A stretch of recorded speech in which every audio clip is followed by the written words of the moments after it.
Welcome and thank you for joining us today for a webinar on a very important topic to our communities, Indigenous wellness, helping our veterans heal.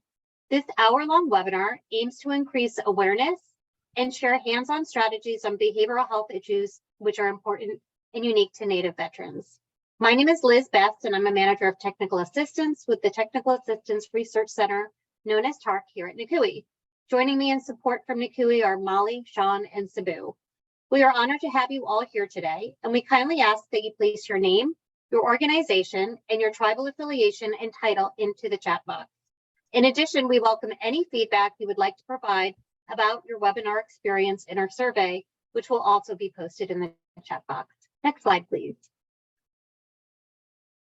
For those of you who are joining us for the first time today, a little background on NCUI.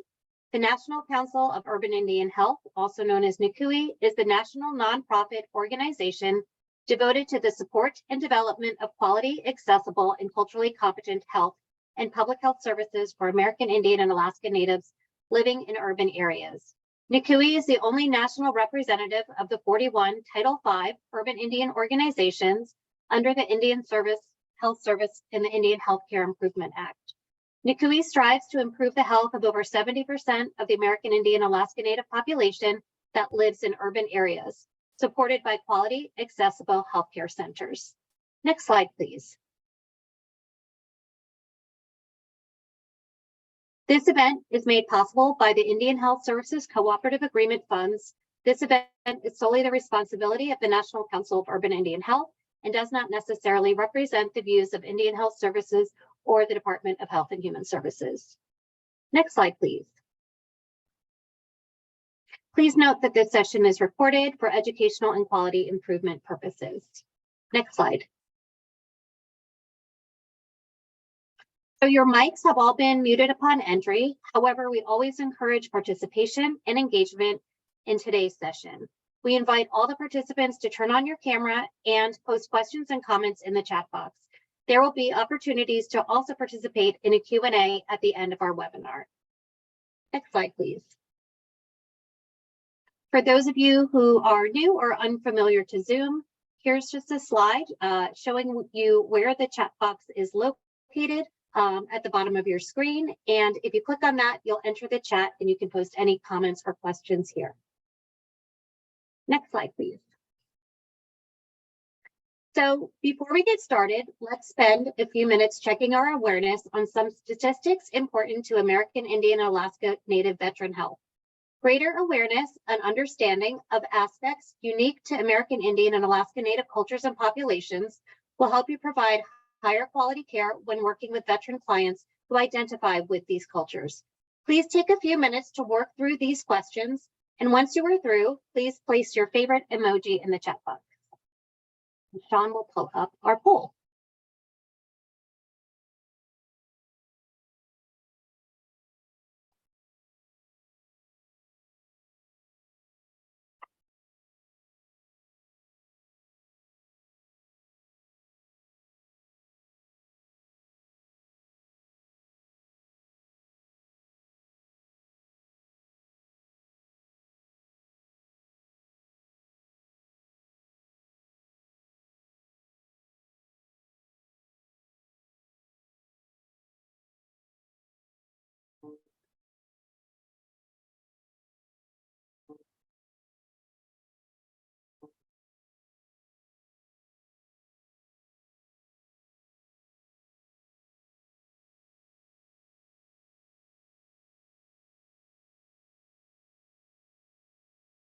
Give everyone another minute or so to finish up.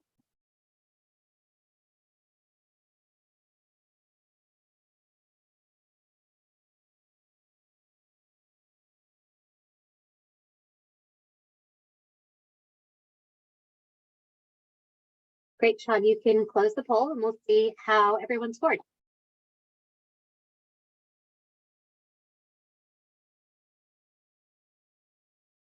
So great. So for the first question, everybody got that right. It's true, American Indian and Alaska Natives have different experiences from other veterans in terms of reasons for serving, experience, and experience when returning home. Our second question looks like a split, but yes, according to the 2010 census, it is estimated that over 150,000 veterans identified as American Indian and Alaska Native. Our third question, let me just pull that down. Actually, the answer is 24,000. So the U.S. Department of Defense estimates that currently over 24,000 active Native service members. So quite a large number there. Question number 4, everyone got that right? Yep. American Indian and Alaska Natives have a long history of serving in our conflicts. So they've served in every major conflict for the past 200 years. And our fifth question, American Indian Alaska Natives served in the armed forces at, it's 5 times above the national average. So per population, they serve 5 times as much. Question number 6, and this is important too when designing programming. American Indians, Alaska Natives have a higher concentration of women service members than other racial groups, and that's true. And then lastly, about what % of American Indian Alaska Native veterans had a service-connected disability in a 2010 survey? The correct answer is 19%, which is higher than the national average, which is, I believe, around 13 or 14%. So thank you all for participating. And with that, next slide, please.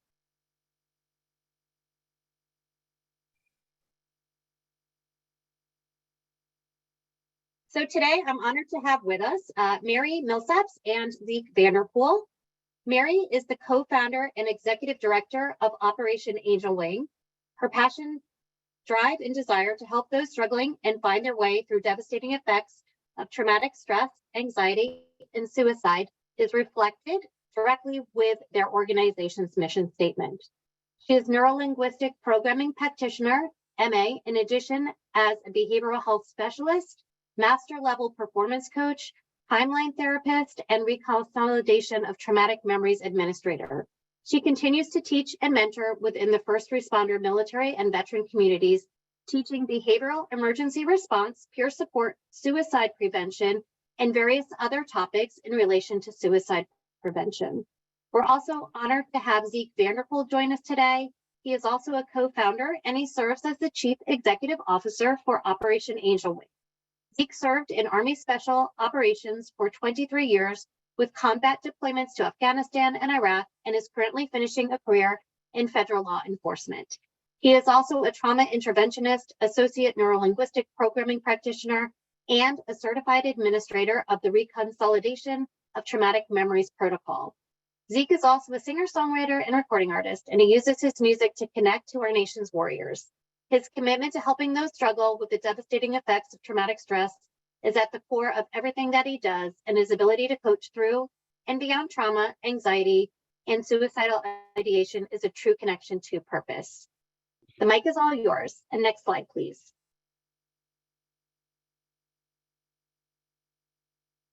Wow, thank you, Liz, so much for that awesome introduction.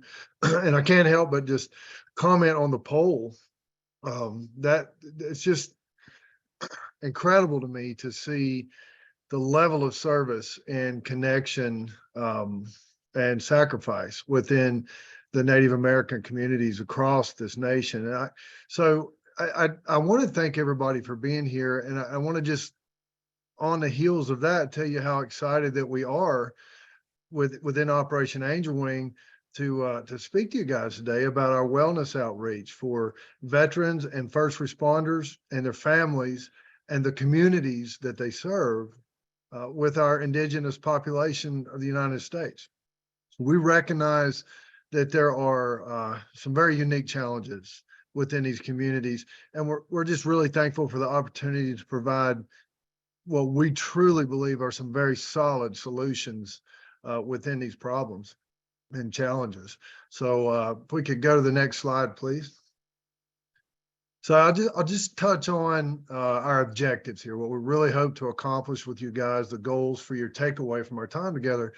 The first one understanding the effects of traumatic stress and the negative impact that it has on the individual, the family, the community, and beyond. We truly feel that when we can provide a true understanding of the why regarding traumatic stress, that it begins to illuminate the how in regard to getting beyond it. And we have seen this play out dynamically again and again and again. Nobody really gives the why. We're going to give you the why today. You're going to have a really good understanding of that.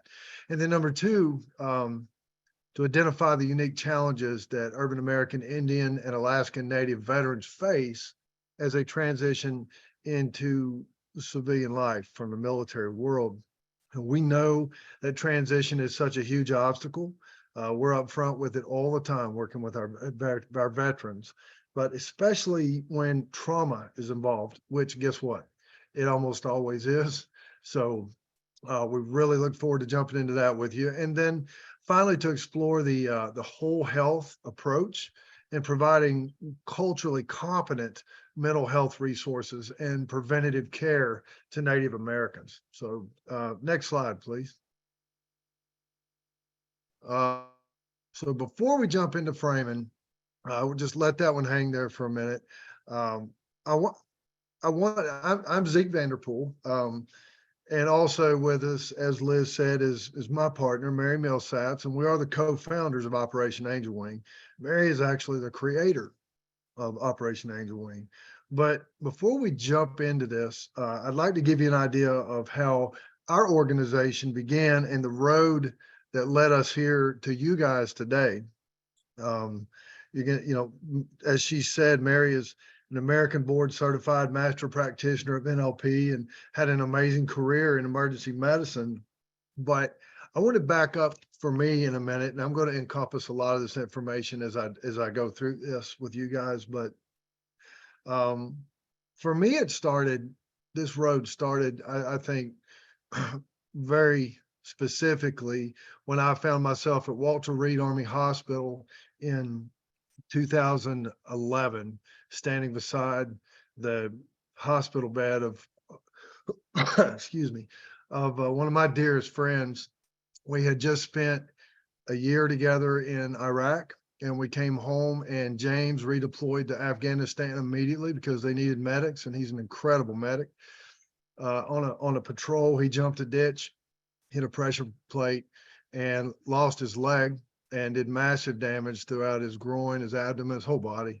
So there we were at Walter Reed in the aftermath of that. And I remember specifically standing beside James all night that night. And I got his wife and everybody to go get some rest. They were exhausted. It was just he and I that night. And every now and then, James would emerge from that drug-induced sleep, and his eyes would like scan the room, and they would come to rest on mine. And I would nod, and James would nod back, and that connection was made. And then he would slip back into that darkness and back into that drug-induced sleep. And I knew how strong and important those connections, those moments were, but I would stand by and wait for the next one. And in those moments, my mind just really began to drift back over the battlefields of Afghanistan and Iraq, and all my brothers and sisters who would never feel their homeland under their feet again. And then to the families that I had stood beside as they received a flag and condolences, and the wreckage that occurred on the other side of the battlefield. I really began to connect in that moment. I knew that it was time for me to retire. My body was broken. I was pretty busted up, and my family was really on the verge of falling apart after 23 years of this. And so I connected in that moment with the fact that no matter what happened from here on out, as I retired, I was going to figure out how to help my brothers and sisters through this, through the wreckage that occurs on the other side of the battlefield when the guns are silent, behind the closed doors, in the privacy of the homes, and the collateral damage that occurs there. And I really had no idea how I was going to do that, but I knew that was going to be my purpose as far as I wasn't ready to quit the fight. Stepped away from the military and retired, went into my civilian law enforcement career, back to that. And I was working in North Carolina as a federal agent with Homeland Security briefings for emergency personnel. And I ran across Mary Milsaps. So here Mary was, this 20-year career already complete in emergency medicine, right? Where she had gone from search and rescue to EMT, all of that work in the ditch on the road, all the way up through medical administration into occupational health. She knew it from top to bottom. So her knowledge, her depth and breadth of scope of that knowledge was incredible. But what also really got me was the fact that she is such an incredible healer of trauma. I've never seen anything like it. Mary brought a phenomenal background of abuse in with her to the emergency service career that she had. But prior to that, she had experienced an incredible just saga of abuse and chose not to hate the world for it. She chose to love and to heal, and her ability to do that is just absolutely amazing. So she is a survivor and a healer of trauma on a major scale. Her education, her life experience have created the skill sets to deliver trauma-informed education and care like nobody that I've seen. So we partnered. We both figured out that we had the same mission statement in mind. And so we co-founded this organization, and that is our mission, is to help our brothers and sisters through the devastating effects of trauma in their families and beyond it. So we just jumped in with both feet and created this organization. More than 8 years ago that happened. And as we stepped into the front lines in the battle against the suicidal ideation and the anxiety and the depression that is just incredible throughout our veteran population and our first responder population, we really learned in a hurry that we had something very powerful and unique, and that very few organizations could actually operate as a deployable interventional outreach that insert within a community and with a proactive approach that seeks to get in front of these issues and build education and resources from within. So, all the while, with the capability to intervene and to disrupt the path of destruction if needed.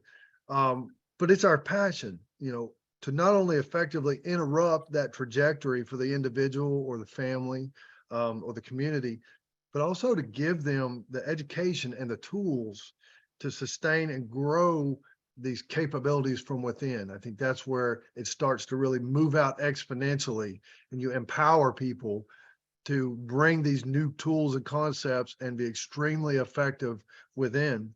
And we accomplished this through our train-the-trainer programs that are customized and shared with different organizations and communities that approach their need of mental wellness programs.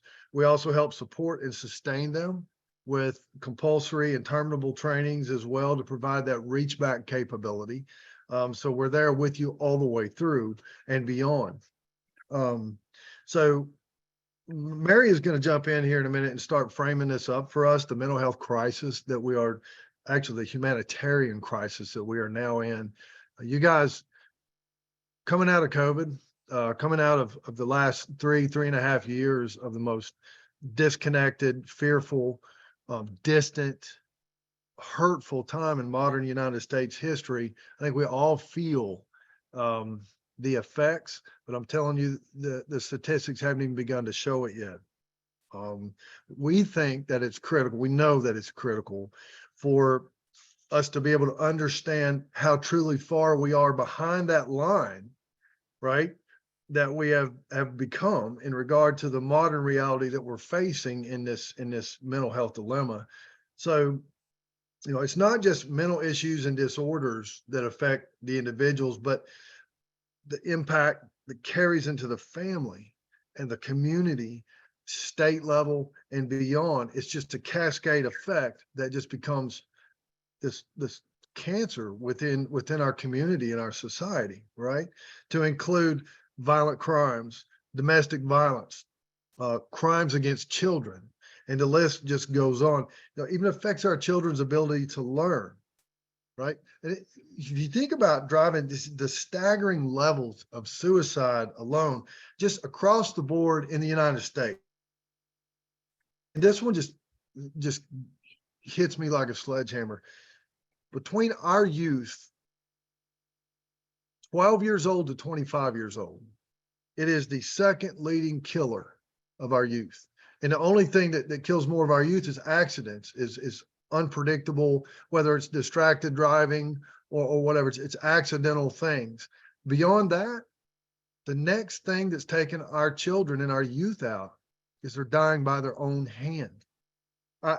It just amazes me. In the Native American population, from 10 years old to 34, from 10 to 34, which shows how much even more susceptible and how much more dynamic the need is for us to get these tools in play within these populations, right? Between 10 and 34 years old.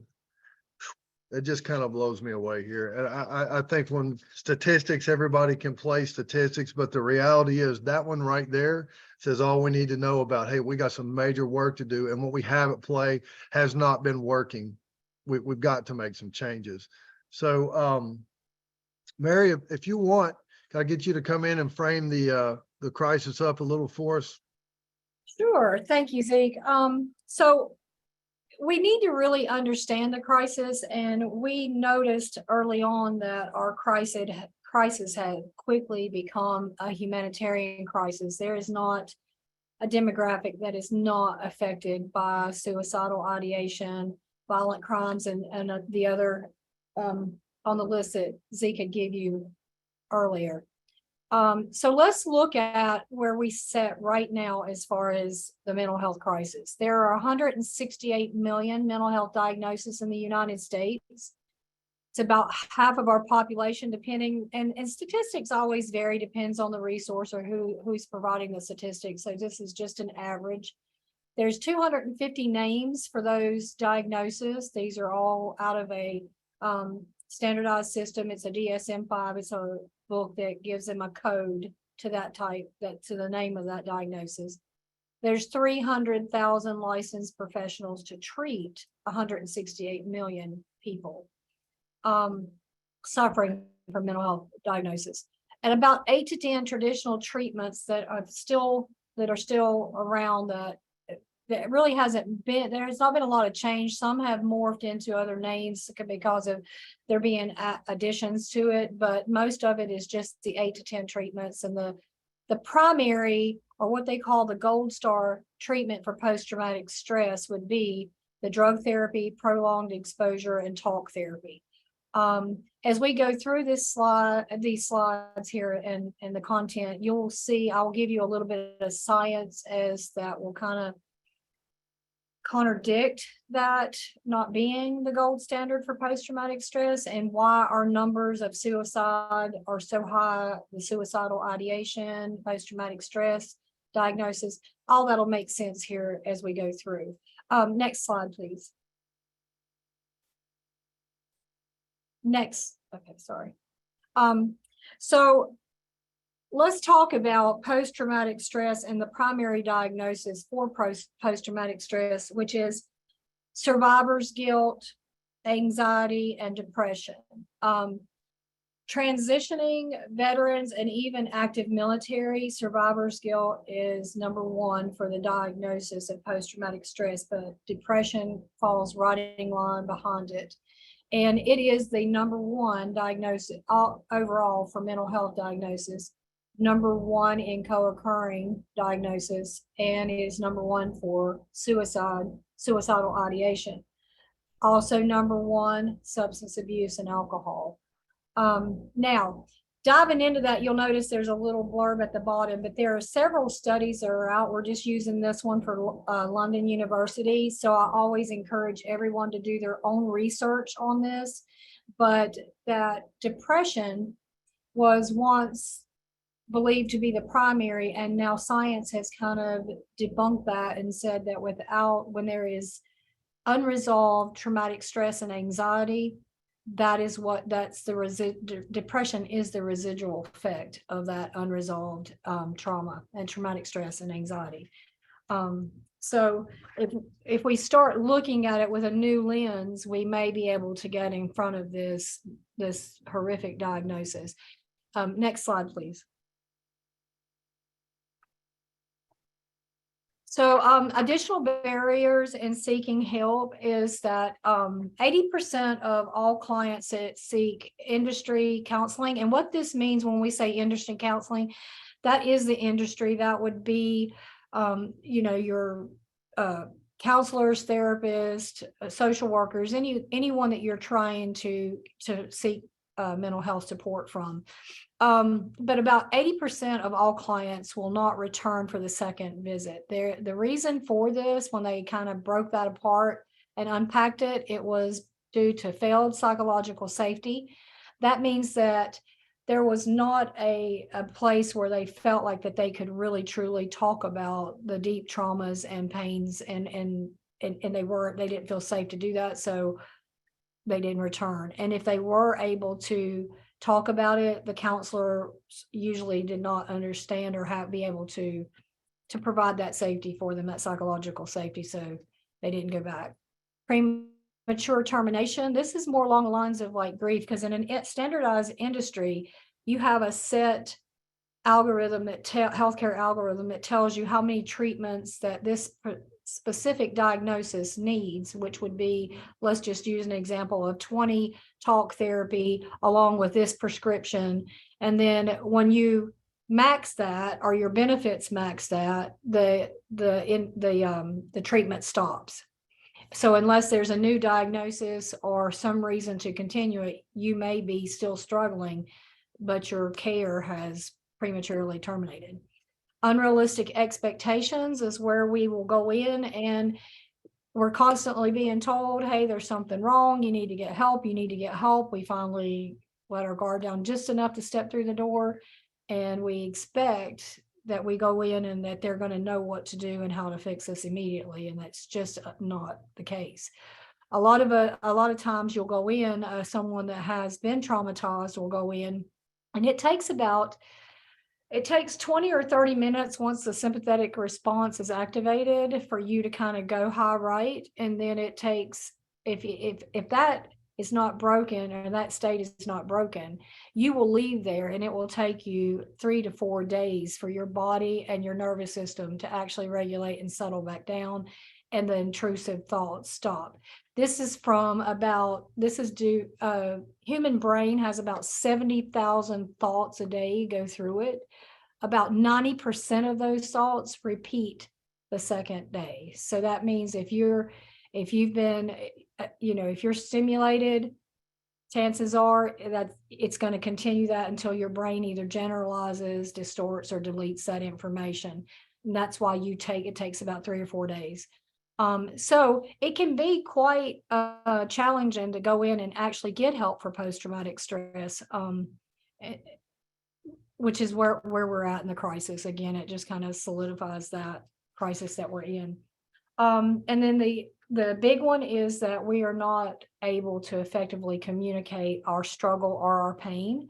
And in this webinar, we're just kind of giving you an overview of kind of what we do, what we teach.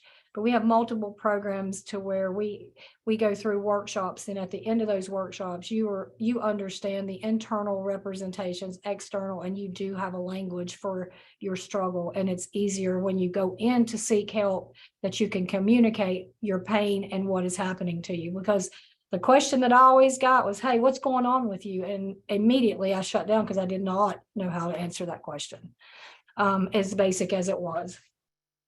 Next slide, please.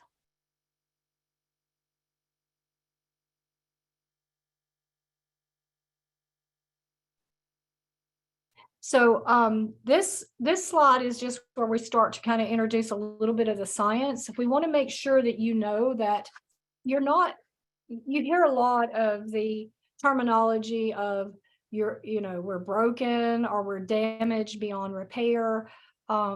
And it's simply not true. We actually, humans are the most resilient creatures. We are kind of built for struggle. um, based on our primal responses, the primal brain. But we've lost it over time, and that's because of the complexity of our environments. Even cross cultures, they actually, like if you one culture like the Native American culture, trying to morph your culture into a mass of treatments around struggle is not going to work. It's actually going to cause a second level of a negative effect to your culture. So, but here's where the science kind of comes in, that overall, which is what we do. It's something called natural world psychology is what we are, more than we are the pseudosciences. And what that means is we use the science and we use behavior, the environment, and all of that together collectively to come up with modalities and treatments that are specific to your challenge, or the challenges that you face as a culture. So along this line, you'll see the brain here. The only parts that we're going to focus on are the amygdala.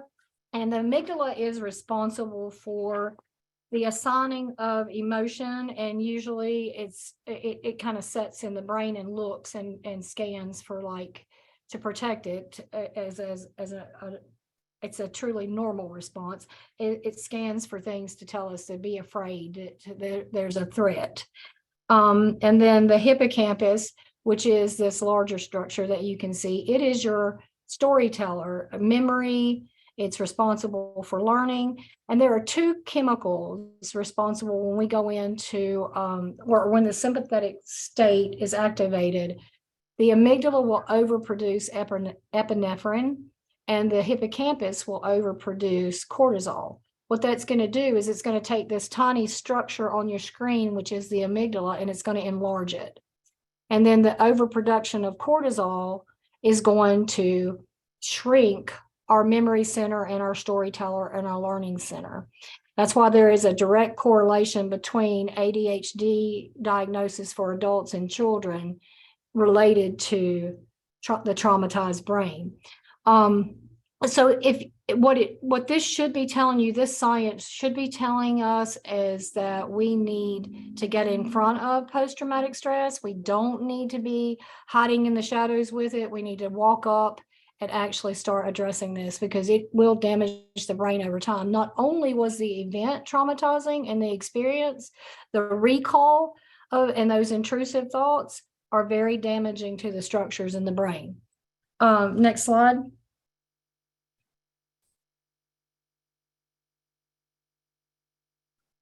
I'm going to bring Zeke back up, and this is something that we created that helps us understand the path of destruction that we go on. It's kind of a skid that we go down once we are introduced, or trauma is introduced into our lives, whether that is through sexual assault, combat, violent crimes, or even the part of where we're hearing the traumas of others, and especially if it's in near proximity to us, we will absorb that as our own. So I'm going to turn it back over to Zeke, and he'll bring me in as he needs to. Zeke, are you ready? Yep, if I can get this thing unmuted. Okay, here we go. I do wish we had a lot more time to talk about this, because I think everyone here is going to really relate to this, either for themselves at some point or others they have known, because it's just so accurate with everyone that we work with. So I'm going to hit it pretty hard here and we'll move through it. The environment at the top there that we're looking at is the human experience, everything that you've gone through that has brought us to where we are now. And it even references the pre-traumatic experience. It's life in general, the things that are appropriate in life, but it brings us to the experience, right? So in reference maybe to a traumatic event or series of or compounded traumatic events. Beyond this, with what Mary has already explained about the way that trauma is received and is processed, we arrive at perspective, right? The perspective that we develop in relation to the event. Okay. Our perspectives will often begin to shift. And we'll refer to this in a negative shift post-event, as we refer to it as the dangerous Ds. The first one being desensitized, and an example of that would be, say, let's just use a first responder or even a veteran who has been through a lot of combat or been through, traumatic experiences. We begin to become a little desensitized. Police officers, firefighters will develop what people call a sick sense of humor. It's kind of a defense mechanism. But if you think about it, because of that profession, because of that path that we have chosen in our servant heart where we want to serve others, we've leaned into a situation and we operate in an arena where our everyday is a response to someone else's worst day. And that can be very traumatizing in its own right, again and again and again. So as we move into that desensitized state, if we slip deeper and become delusional, we kind of begin to buy into our own illusions. This is just the way I am. It's the way it's going to be. It's the way my life's going to be. We kind of start buying that story. And oftentimes this is where anger will surface. And that victim mindset kind of begins to emerge. Anger, incidentally, is a secondary emotion. And what lies underneath it is fear. To be honest with you, fear drives anger almost every time. And maybe the fear of the knowledge of where you're going and what's going on. And in the process of being desensitized, finding yourself on this skid. And if you maintain a dysregulated state long enough, anger is going to surface, right? But truly the fear is driving it. Underneath, we know we're headed into dangerous territory. And if we continue down that path, then we become disconnected. We've held the state so long that we just become numb. It's an incredibly dangerous place to be. Mary has a really good example of what that was like for her. Mary, do you want to share that real quick? If you can find your mute button. Oh, yeah, of course. Well, disconnected, we're using this term is when he talks about being emotionally numb. There, going through the desensitized, delusional, backing up to delusional, that where he had talked about that damage, you just start to buy into the fact that you're damaged. This is just the way you are. You've gone through so much. There's nothing that's going to fix you. And we usually default to anger, which is a secondary emotion. It's usually driven by fear and uncertainty. So when we default to anger, we kind of just sit there, and that just works for us because we can get up and we can just rock on through, and we could care less about whether or not anyone is connecting to us or not, because our anger has a shield. It's become our armor. Well, when that state, it may be great for like that to avoid emotional connection, but it's wreaking havoc on the nervous system, and it's blueprinting and patterning, and the patterns in the brain are changing. And then you hit this brick wall where you become disconnected and emotionally numb. An example for that for me was I had so much pre-service trauma. And then when I was, getting near retirement in the 20 years of emergency medicine, I was hitting brick walls and I was getting really numb, and I had kids, family. There was, everything that was in my life prior had been corrected, and I had worked really hard to create this perfect life, house, good husband, kids, all healthy, doing well. And I was just, I could not connect to my family. I could not connect to my community. I was a great medic because it required me to have an emotional disconnection from my patients so I could treat them medically and not get emotionally involved. So there was a call that we were on. It was pretty bad. And this is when I realized that there was something wrong. And it took me to a pretty dark place. My kids were on the highway in a truck. I didn't know that they were they had the roadblock for a landing zone. And we were taking the patient from the truck to the bird. And I'm riding the carriage on the stretcher and working. So from the eyes of my children and my family, they saw this heroic figure, their mom out there, saving this life and doing this thing and loading them. That was a critical patient that did not make it. And that bothered me, because when you're a medic, you put everything into saving a life. Well, you may have 15 calls a day, and 7 of those end up in fatalities, or your patient you lose your patient.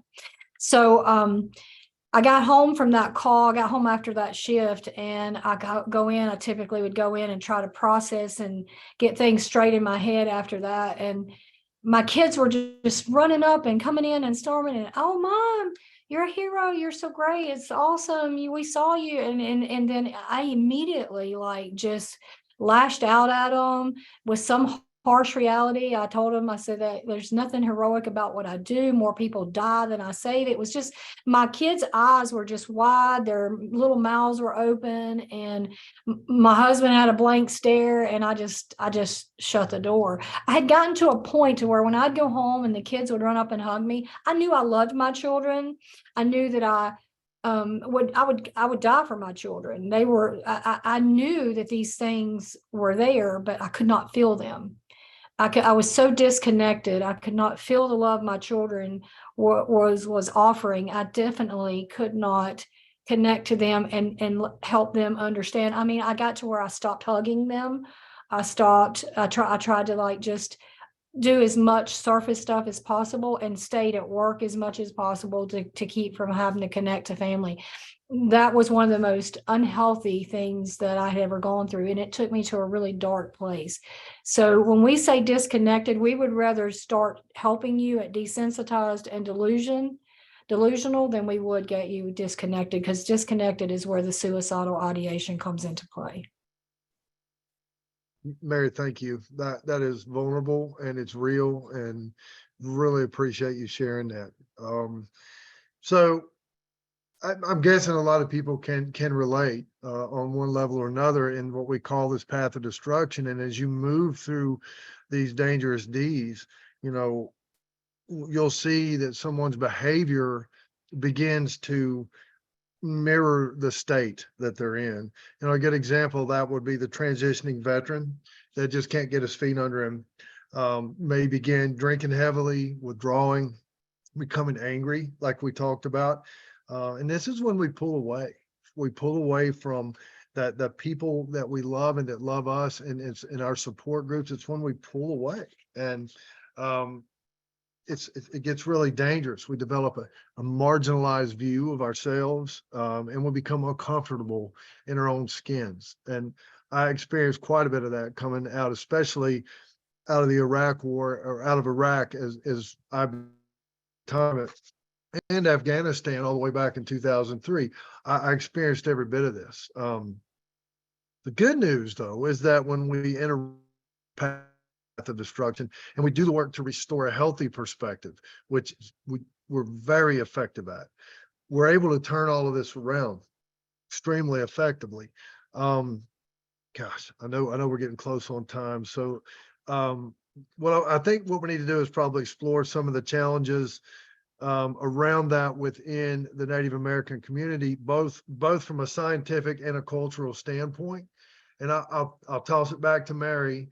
Let's go to the next slide, and I'll throw it back to Mary. And Can we? Yes, yeah. Thank you, Zeke. Let's stay on this slide. Let's go back one slide, please. Sorry. When we go through, when it goes to behavior in the path of destruction, the behavior there is where the emotional dysregulation that I was talking about will come in. And this typically happens with transitioning veterans. And that predisposes them to substance abuse, alcoholism. So veterans or any service communities that actually are suffering with post-traumatic stress, behaviors will change, and then your environment will become conducive to those behaviors. And that means that if you have a family, like what I was talking about being disconnected, that you are trying to connect to, and then you're going through this problem, then you're traumatized, and your environment is actually going to mirror the behaviors.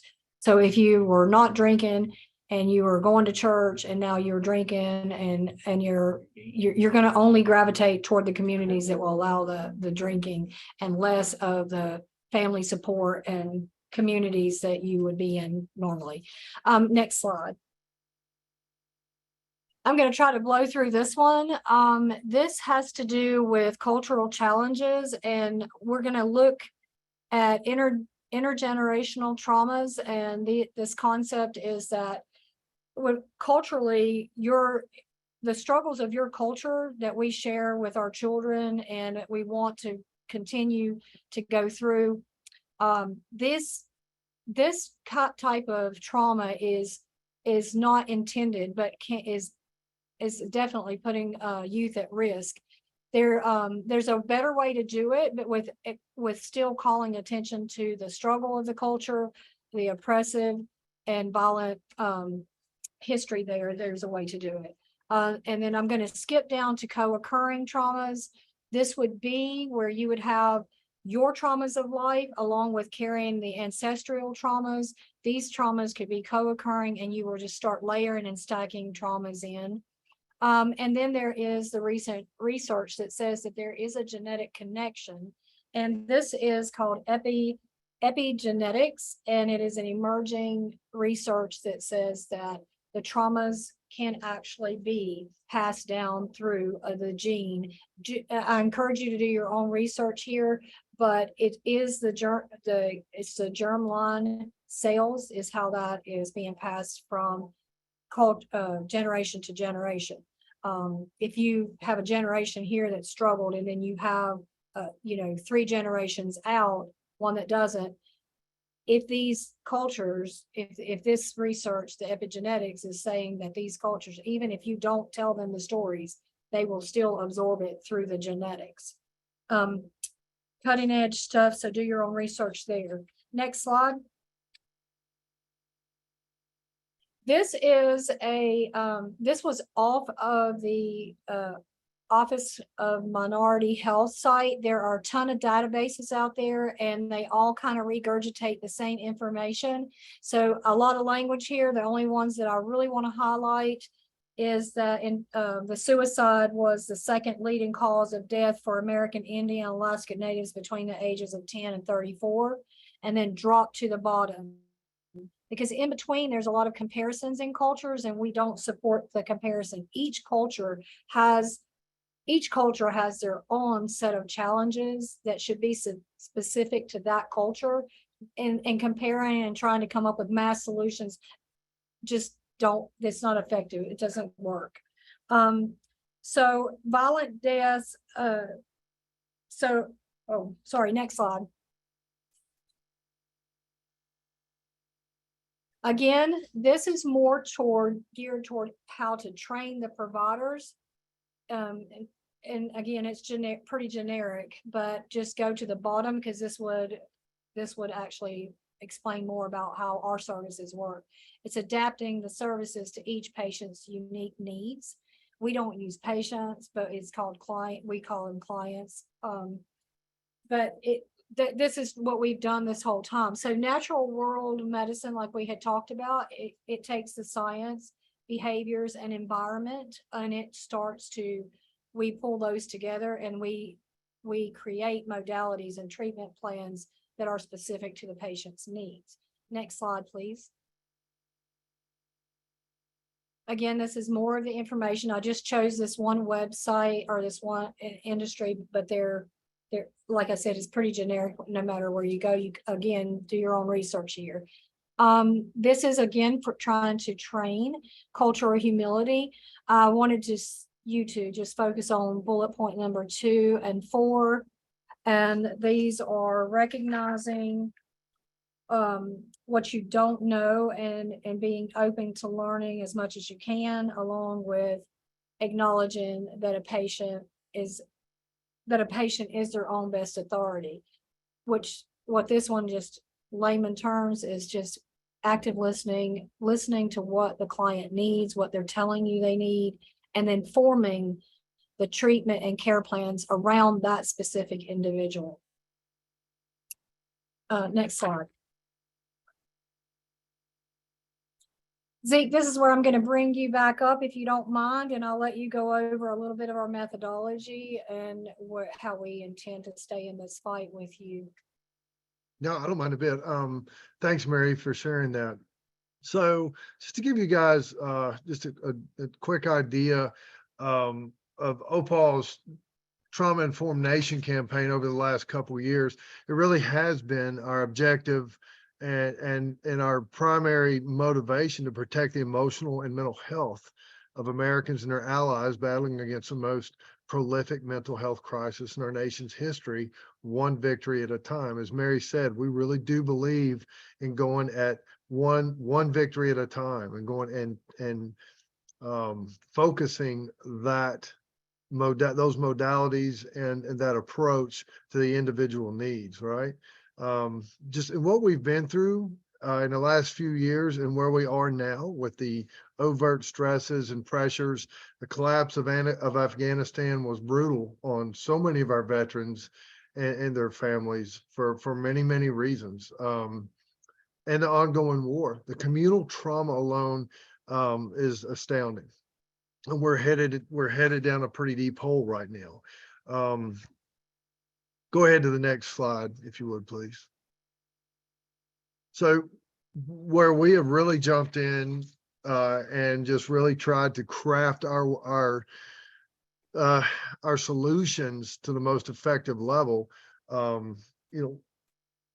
with the programs we've developed, pushing things like suicide prevention and restoring the moral compass to the forefront of this has really allowed us to, I think, step in and have effect where many programs just have missed the mark out there. I'm just looking through to make sure you guys can read Zeke, through I this. think the big one here is the last two. It's understanding and restoring the compass. That is all related to survivors, guilt and the grief of loss, and then the suicide prevention. These are all just programs that we offer. Next slide, please. This is Operation Angel Wings call to action. And it just means that we are simply staying in this fight with you. We're bringing the new concepts to the table, and we've seen them work over the last 8 years, and we don't see it stopping. I mean, we want to come alongside and help anyone that is struggling and any community that is struggling. There is no reason for us to, when it comes to post-traumatic stress, that we should be still fighting this when we know that there are solutions to it, and we can move on and rebuild our lives and establish post-traumatic growth. And we thank you. We know we went over a little bit on time. I think this is where we're going to open it for questions. So next slide. Yeah, thank you, Mary and Zeke, for sharing your stories that inspire the passion in your work and all of the work you do on behalf of veterans, communities, and also practitioners that work with veterans. And with that, we'll open it to Q&A. You can feel free to raise your hand, come off mute, or post something in the chat, whatever you feel most comfortable with.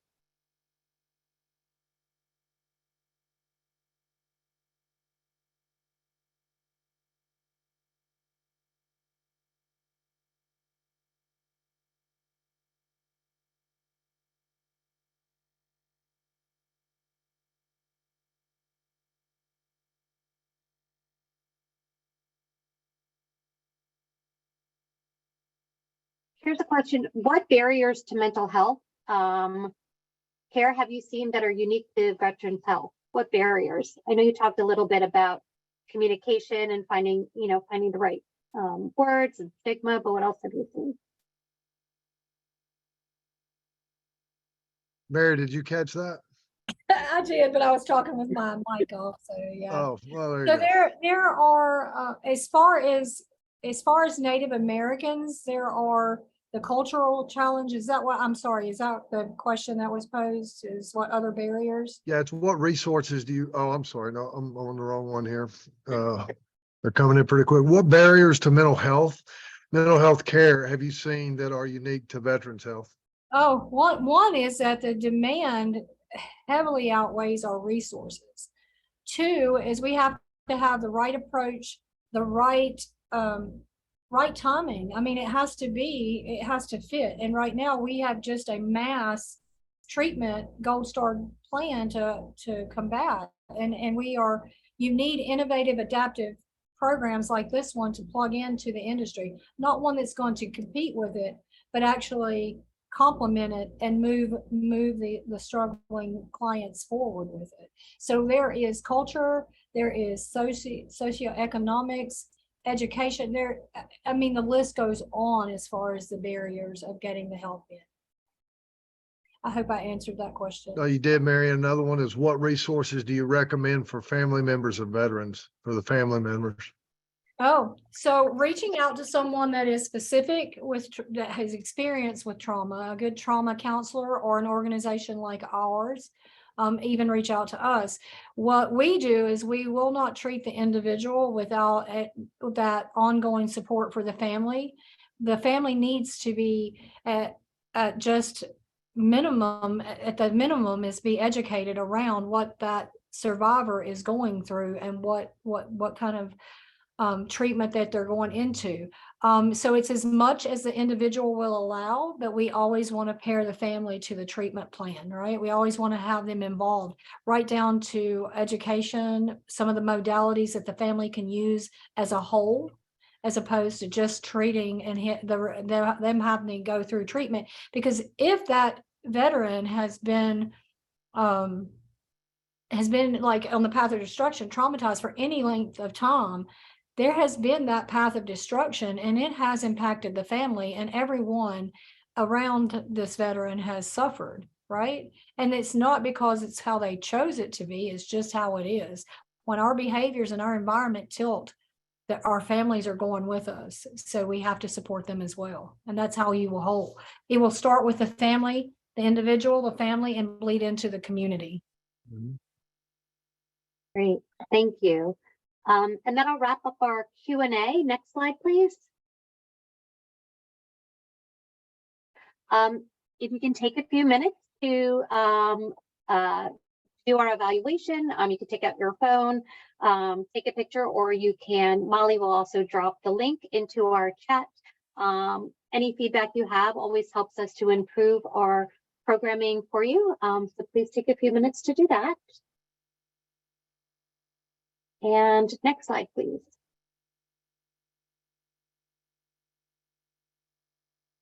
Just want to share out some of our upcoming events. Next week, we have 2 webinars. We have a peer-to-peer solution center for UIOs focusing on HIT technical assistance.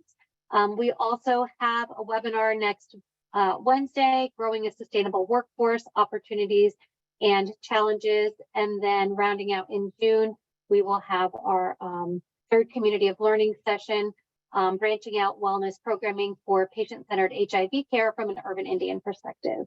And next slide, please. Also want to share that NCUE will be hosting our annual conference, both hybrid and in-person options. More information can be found in our website. The theme of this year is honoring our ancestors and preparing for the next 7 generations. It will be held in Washington, D.C., the 15th through the 18th of May. And next slide, please. And everybody, thank you again for coming. A special thanks to Zeke and Mary for sharing all the work that they do. We will share out a 1-page resource document with you, as well as slides and a recording of today's event. So please share that with your communities as well, for those who might not have been able to attend. And with that, we'll close the session. Thank you very much.